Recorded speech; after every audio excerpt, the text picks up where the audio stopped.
మేము 2000 పెన్షన్ ఇస్తే ఆయన 4000 పెన్షన్ ఇస్తే దాన్ని ధీటుగా సమాధానం చెప్పడం అంటారు. మేము 10,000 రైతు బంధు ఇస్తే ఆయన 15,000 ఇస్తే దాన్ని ధీటుగా చెప్పడం అంటారు.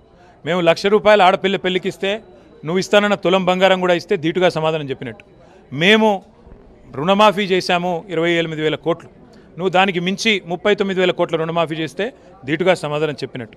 నువ్వు చెప్పినట్టు 100 రోజుల్లో గ్యారంటీలు అమలు చేస్తే ధీటుగా సమాధానం చెప్పినట్టు. ఏం చెప్పారు మీరు?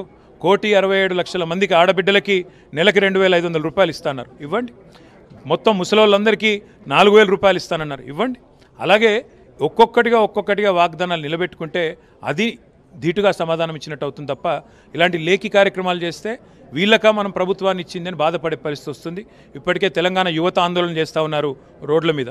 2 లక్షల ఉద్యోగాలు ఏవి, గ్రూప్ 2 గ్రూప్ 3 పోస్టుల్లో ఎందుకు పెంచలేదు నంబర్సు అని చెప్పి వాళ్ళు గొడవ చేస్తూ ఉన్నారు. రైతులు బాధపడతా ఉన్నారు, కరెంటు పోతోంది, రైతు భరోసా దిక్కులేదు.